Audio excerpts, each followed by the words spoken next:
Today I'm taking a break from knitting and I'm crocheting a baby hat, and I thought you might like to work along with me. The great thing about crochet is its supreme portability. So even though I love knitting, I find crochet is the most portable needle art, and I enjoy that too. This is the hat we'll be making.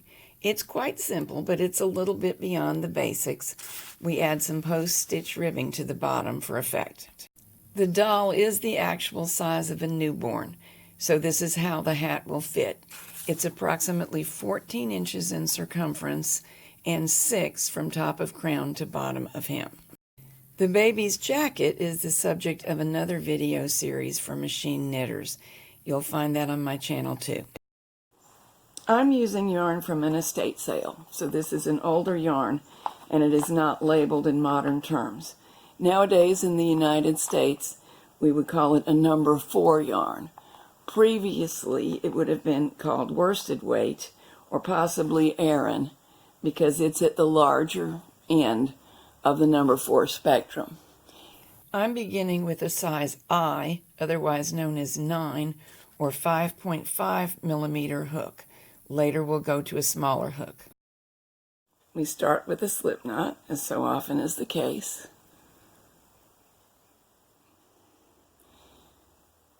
Shorten it up until it's the right size to hold the hook. And then, this is not essential to the pattern, but my personal preference is to make our chain using both ends of the yarn. This does an automatic weaving in job. 1, 2, 3, 4, 5, 6, and join the end of the chain to the beginning of the chain with a slip stitch. Now we're going to do triple crochets. So this 4 chains I'm making right now, that will count as the first triple crochet. Then all the others will be worked into the circle. 1, 2 wraps. So we'll make 16 single crochets in total, and we will count the initial chain as one of them.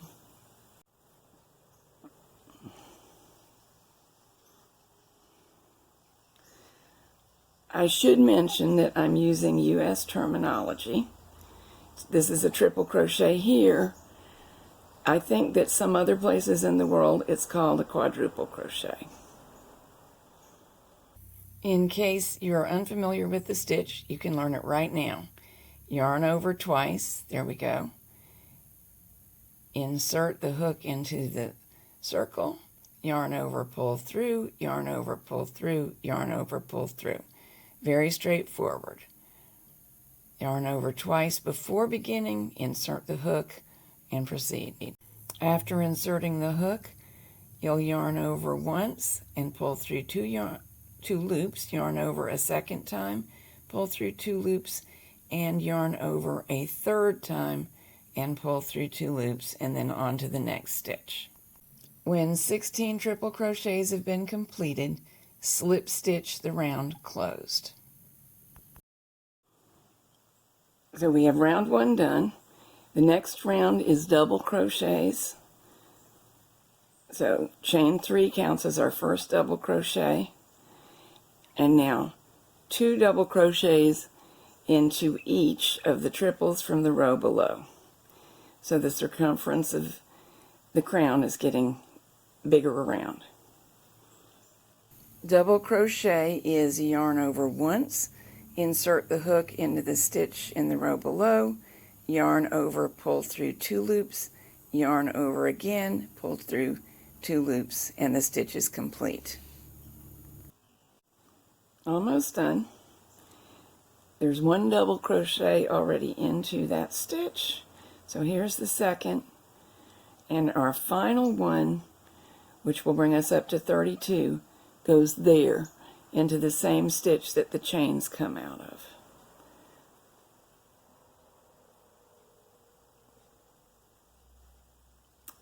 And slip stitch to close. This is a good time to stop and count around and make sure that you have 32. At this point, we are up to here on the hat. This was our initial triple crochet round. This is our first double crochet round. Now we do one more row of double crochet round. This round we want to get to a total of 41 stitches. So we increase. The first 3 chains do count as a stitch. So we will increase into every 4th stitch. 1, 2, still going 1 stitch per stitch in the round below, 3, but we'll work 2 into the 4th stitch, 3, well 4, and stitch 5. And we will repeat that process all the way around. Stitch 1 in the first, 1 in the second, 1 in the third, and 2 into the 4th.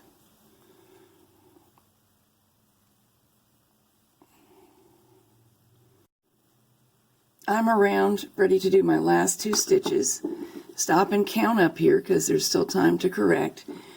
I have 39 stitches, which is what I hope to have. So my last 2 will bring us up to 41. Now let me explain something about resizing the hat. If you want a bigger hat, you need more stitches to make a bigger circumference. And that is okay. You can work more increases, or you can work another round and work more increases into them. But you do want to end up with an odd number. And you want it to be a multiple of 4 stitches plus 1. So any of these stitch counts will work for the design. For hats bigger than 45 stitches around, you probably will want to work another round of double crochet and work the increases into that round. The nice texture in the main part of the hat comes from alternating single and half double crochet. We're going to work in spiral, and you can see where the spiral is beginning between my fingertips. To work in spiral and keep those stitches alternating into the opposite kind of stitch from the round below is the reason that we needed an odd number of stitches. So we want to keep 41 stitches and therefore have to be careful when closing this round and beginning the next one, not to accidentally create an additional stitch. Heavens, that doesn't want to go through. Okay. Slip stitch the round closed, but then do not chain 1. Single, half double crochet, single, half double, single, half double. Just preparing to finish the first round. The last stitch should end up being a single crochet. This is a good time to stop and count and make sure that you do have the target number of stitches and nothing wrong has occurred, because it's not too late to go back and fix it, and later on you'll have to rip out a lot of work if you do.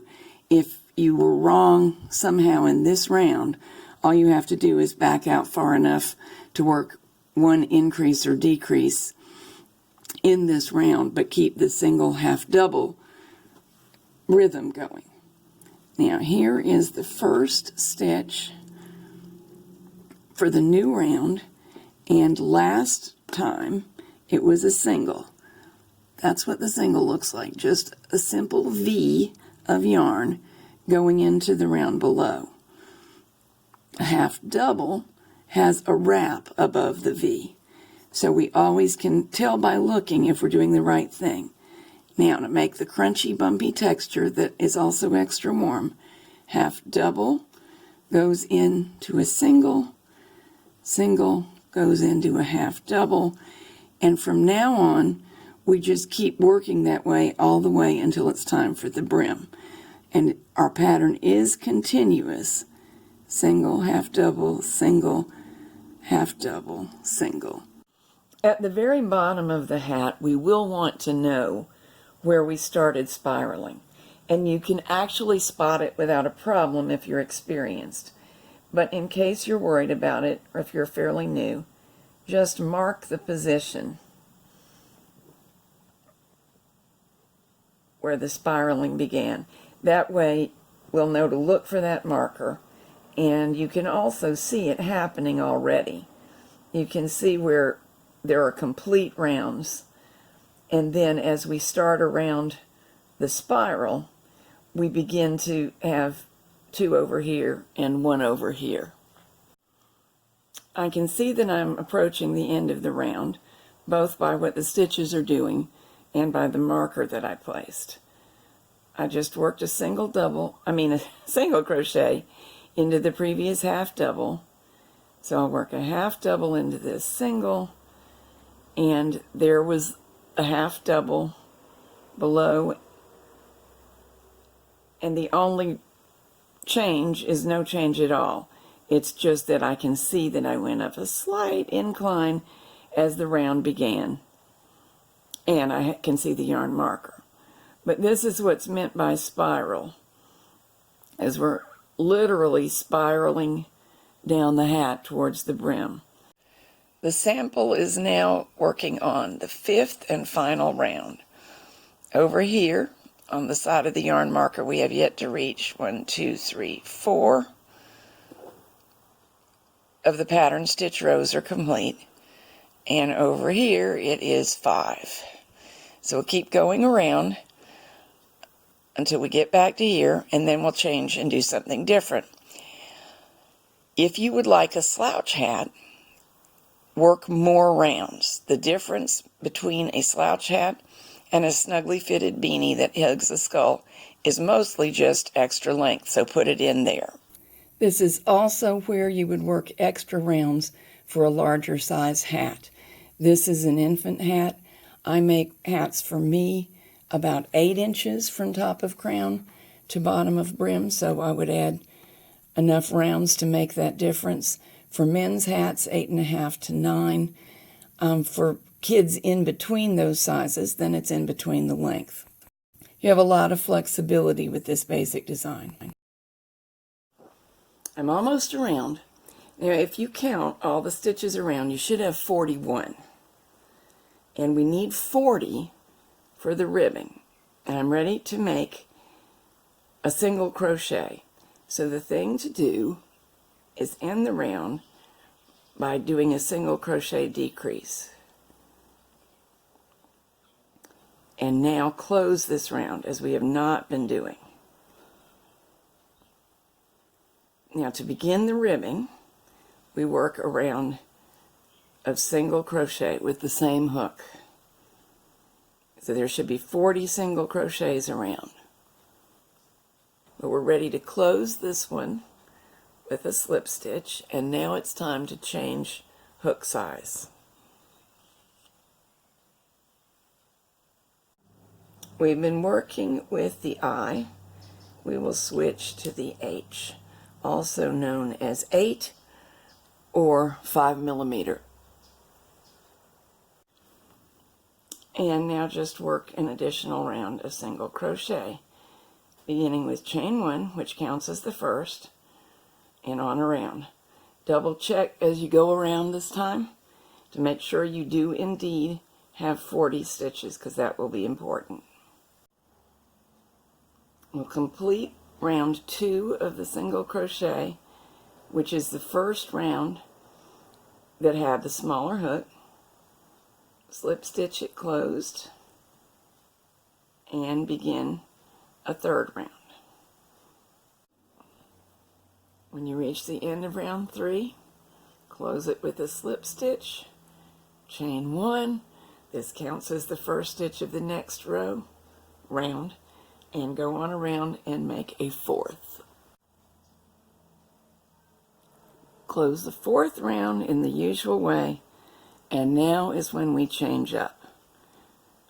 Chain 1, that counts as the first single crochet, single crochet, and now we're going to start making post stitch ribbing. We're going to work triple crochets. That's American terminology. They're called something else elsewhere in the world. So wrap the hook twice or yarn over twice, and then go below the next stitch back into the work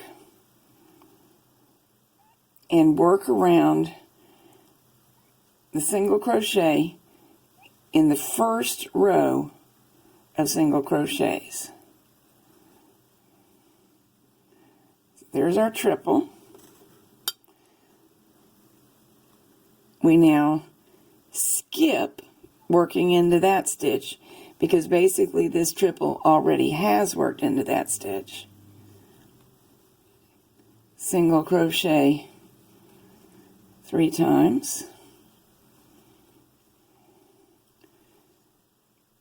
and repeat what we just did.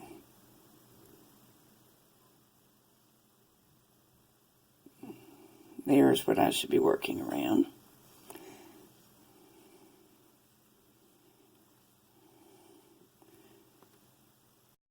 Front post triple crochets. There's one of them. 1, 2, 3. There's the next one. We need to keep that spacing all the way around. Skip this because we've actually worked it already. 3 singles.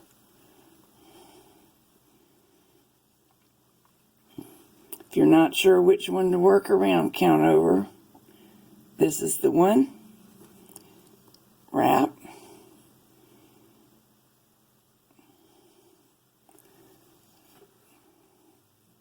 Triple. 3 singles.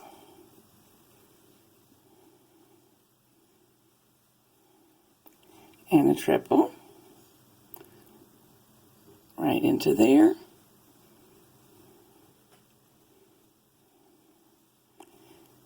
And on around the hat. I'll proceed and we'll pick up when I reach about here so you see me finish the round. Here's where I am. That's the first front post triple crochet. We'll make our second to last one.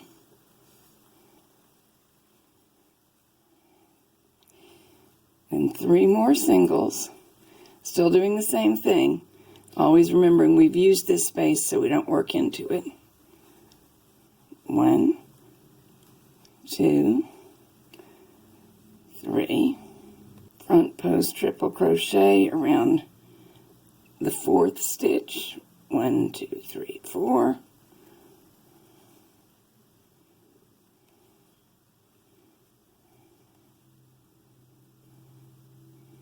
And now we're ready to finish the round.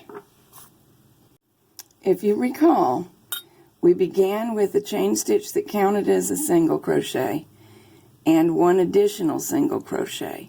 And we have been working 3 single crochets between every front post double crochet.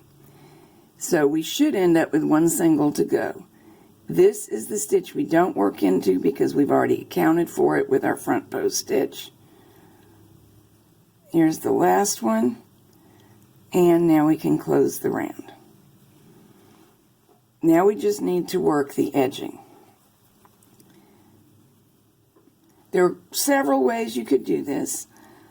Sometimes I turn the hat and do it from the inside, but the simplest one is just to work a single crochet row around the bottom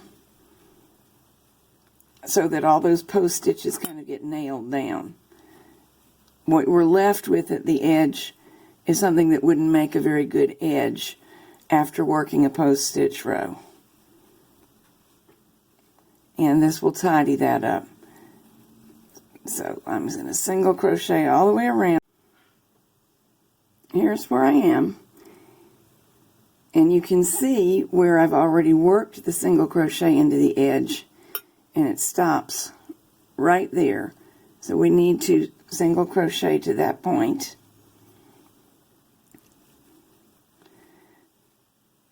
This is the second to last round of the entire hat. Neatening up the closure of the post stitches. And now a row of slip stitch will firm up the edge. Work one into each one of the last round of single crochets all the way around. Before we finish the round, let's examine where we have not slip stitched versus where we have slip stitched. You can see how much more robust it is and how much better it will hold up to being stretched over the head on and off again and again. I've made it all the way around except for the very last slip stitch. Now I go straight in to the first slip stitch from the last round, pull through a loop, snip the yarn, pull it all the way through. At this point, all that's left to do is bury the yarn tail. I'd like to pull it through to the back, as I just showed you, and then pull it through the backs of a few stitches. It need not even be an entire strand of yarn. It's okay to split it, knot it. It's not a true knot that I'm making, it's a pulling of the tail through a loop. I know that's not traditional, but it makes it very hard to pull out, and children's hats get a lot of wear. And then whatever is left, I snip off flush with the fabric. Now we don't need this anymore. It marked its place for us. And it's gone.